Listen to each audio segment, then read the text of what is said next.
All right, here we've got a large sphere and it's rolling without slipping.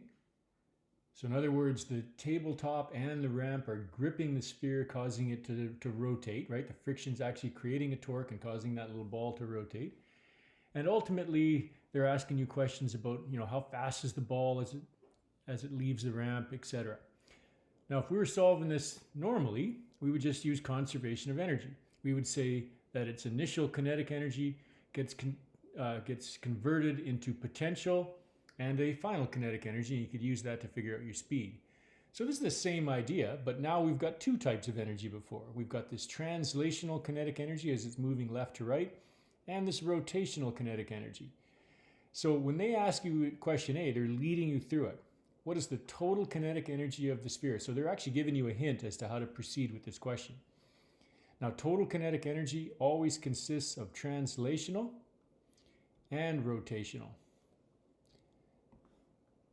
Just clean that up a bit.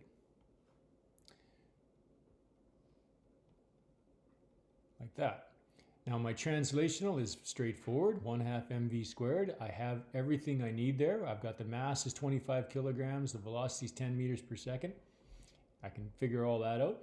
Rotational, mass gets replaced with I, and V gets replaced with omega.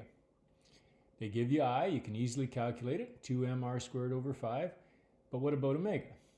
Well, remember, V is related to angular quantities. When you take your angular velocity and you multiply it by r, you get V. So omega will just be V over r, which is 10 divided by the radius of that rotating object, which is 0.2 meters. And then you can proceed through the question and you should get 1750. So I'll let you guys finish that one. That should be okay. Part B, calculate the magnitude of the sphere's velocity just as it leaves the top of the incline. Well, we now know our total energy before. So we're going to use conservation of energy, knowing that our total energy before is 1750 joules. So assuming you get part A, we know what energy we're starting with. Well, what does it get converted to? Certainly it's going to be flying off this ramp at the top, so it'll have some final translational kinetic energy. It'll still be rotating, and because the ramp still has some friction acting on it, that friction is going to generate a torque, and it's actually going to cause the ball to rotate slower. So it'll have a rotational final kinetic energy as well. And you can see that it's also got a gravitational potential energy as it's lifted up. So it's lifted up 3 meters. Now, once again, it probably should state it just so that we get the answers that we see. This is from an old exam. You can tell because they even give you sine, cosine, and tangent values. But let's use G is 10 meters per second squared just to make sure we get their answers, because they're likely going to use gravity as 10 for this one. So now we set it up. We're looking for V final. What is V final? So we know the beginning is 1750. 1/2 m V final squared, that's what we're looking for, plus 1/2 I omega final squared plus mgh. Now mgh, easy to calculate. 25 times 10, that's 250, times 3. So I end up getting 750 for that value. That should be 750 joules. You guys can confirm that. Now remember, we're using gravity as 10. So I subtract that off both sides, and now I get a slightly simpler version of this question. 1750 minus 750 is just 1,000. So when I do that subtraction, I get 1,000 joules is equal to 1/2 mv final squared plus 1/2, now I'll sub in, 2mr squared over 5.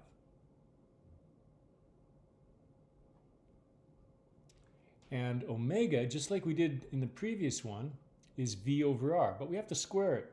So it'll become V final squared all over R squared. So this last little term right here that I put in pink brackets is omega squared, omega final squared. So I've used this equation and subbed it in.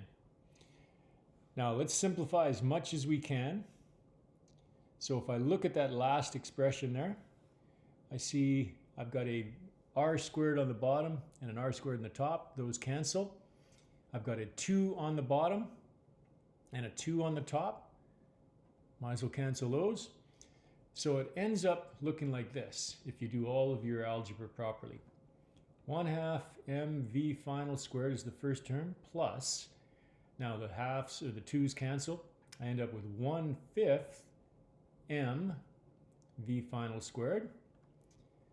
And I could factor out an mv final squared, and go 1/2 plus 1/5.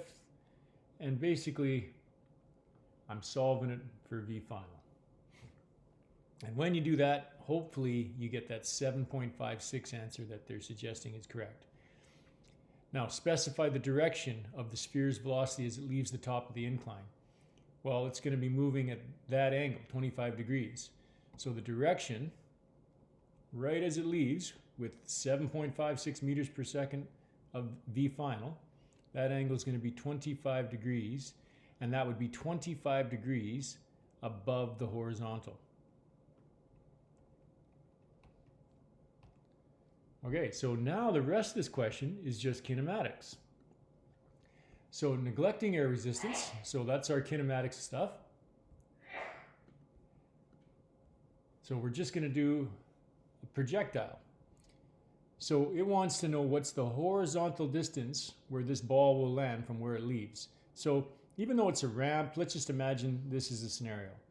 I've got 7.56 meters per second. This angle is 25 degrees. And it's going to fall 3 meters if you look at the dimensions of that ramp. So we know it's going to fly through the air like that and land somewhere down over here. So now we're just doing our standard kinematics where I've got my horizontal and my vertical direction, and I just start breaking this thing down. So I need to figure out what v initial in the x is, and that's going to be positive. I need v initial in the y. It's up, so it's also going to be positive. And just as a little review, in the x direction, Vx never changes because there's no acceleration in the x direction. Only the vertical component will change. So in the x, I only need 3 variables. You'll know this one, right? Because it's just going to be 7.56 cos 25. In the y, you've got all of your variables. And just remember that these are all vectors with the exception of time. So this is not distance, this is vertical displacement. And if I started here and end up below 3 meters, I've got to put negative 3 meters as my vertical displacement. My acceleration in the y will be negative 9.8, but be careful, I just said in the previous one, I'm going to fix that right now. They're likely using 10. So I'm going to go negative 10 here just to make sure.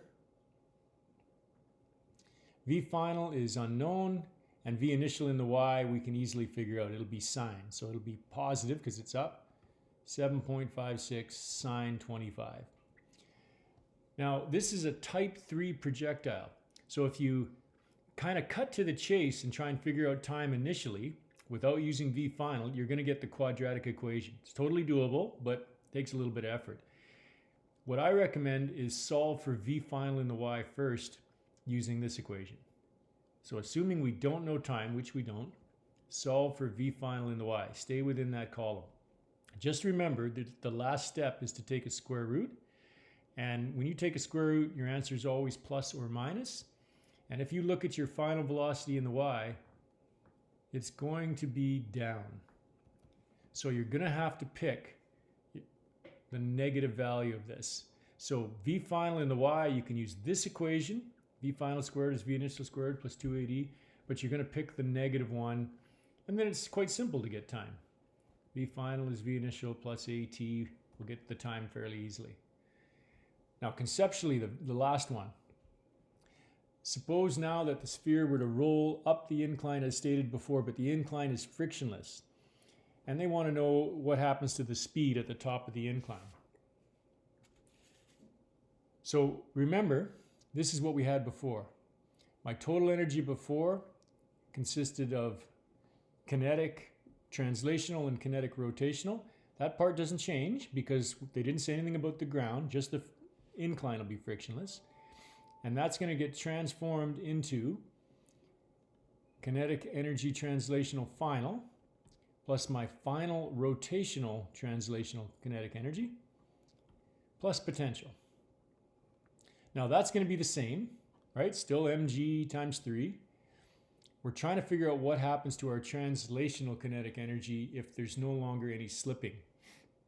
Well, remember before, and I said it earlier, as it's going up the ramp, friction creates a torque on the ball, causing it to slow down rotationally. But if there's no friction, that ball is just going to keep spinning at the same rate up the ramp. So rotationally, its final angular velocity will be the same as its initial one. So this value will be larger, leaving less for this. So that should be smaller if we want things to be conserved. So your final kinetic energy should be smaller, which means your final speed should be smaller.